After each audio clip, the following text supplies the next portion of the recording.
పొరపాటు నాదే. ఆ మార్షల్ అప్పుడే ఆనాడే ఝాన్సీ వదిలి వెళ్ళిపోయాడనుకున్నాను. వెళ్ళలేదని ఆనాడే తెలుసుంటే నేనప్పుడే వాడి తల నరికి పారేసి ఉండేవాణ్ణి. లేదు గురువుగారు, మార్షల్ ఎవరి చేతుల్లో చావాలని రాసి ఉందో వారి చేతుల్లోనే చస్తాడు.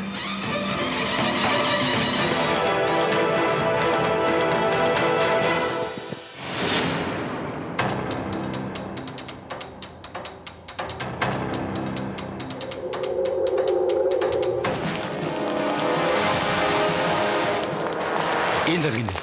సర్దార్, ఆ దుష్ట ఆంగ్లేయులంతా చర్చిలో దాక్కోవాలని వెళ్లారు. చర్చికా? అంటే ఆంగ్లేయులు ప్రాణాలు రక్షించుకోవడానికి ఆ దేవుడు రక్షణలోకి వెళ్లారన్నమాట.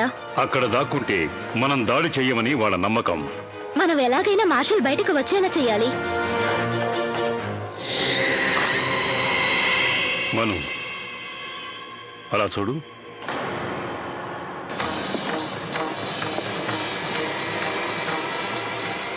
ఆలోచనలు పడ్డావు. వాడు తప్పించుకుపోతాడు. ఎక్కడికి వెళ్ళిపోగలడు?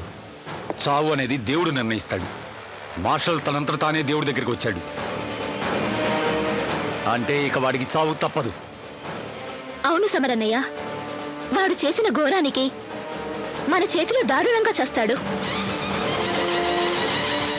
పదండి.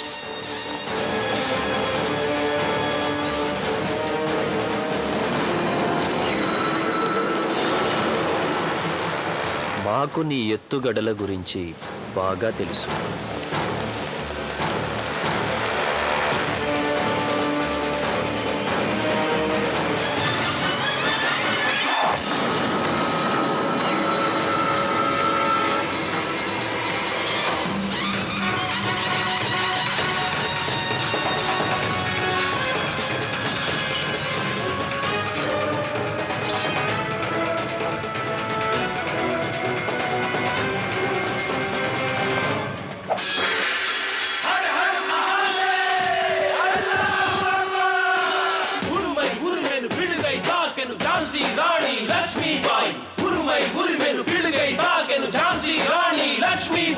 తెల్లవారిపై నల్ల త్రాచులా బుసలు కొట్టెను ఝాన్సీ రాణి. నల్ల మనసులా తెల్ల మనుషుల భరతం పట్టే ఝాన్సీ రాణి. మీ పాలిట యమదూతగా మారి పాశం విసిరెను లక్ష్మీబాయి. సాగదురాయిక మీ పెత్తనం, తప్పదురా మీ తిరుగు ప్రయాణం. సరైన సమయంలో వచ్చి మా ప్రాణాలు కాపాడారు. చాలా చాలా ధన్యవాదాలు. మీరు కనుక వచ్చుండకపోతే మేమిప్పుడిలా బతికుండే వాళ్ళం కాదేమో. అందరి లక్ష్యం ఒకటే అయినప్పుడు అడ్డంకులు కూడా అందరికీ ఒకటే అవుతాయి. అందులో మార్పు ఉండదు. ఈ ఆంగ్లేయులు మా దారిలో కంటకాలుగా మారారు. కాబట్టి మాకు ధన్యవాదాలు చెప్పాల్సిన అవసరం లేదు. ఈ సైనికులు నా దారికి అడ్డు వచ్చారు. దాని ఫలితంగానే వాళ్ళిలా ప్రాణాలు కోల్పోయారు. ఆ మార్షల్ని కాపాడాలని ఎవరైనా నా దారికి అడ్డు వస్తే వాళ్ళకి ఇదే గతి పడుతుందని హెచ్చరిస్తున్నాను మహారాజా. ఇట్లు విప్లవనారి. మహారాజా, అది మరీ హద్దులు మీరిపోతుంది. ఆ విప్లవనారి ఇంతమందినిలా చంపేసినా తమరు మౌనంగా ఉన్నారే. ఈ సంఘటనలన్నీ ఝాన్సీ సరిహద్దుల వద్దే జరిగాయి. ఆ ప్రాంతం మీ అధీనంలో ఉన్న ప్రాంతం.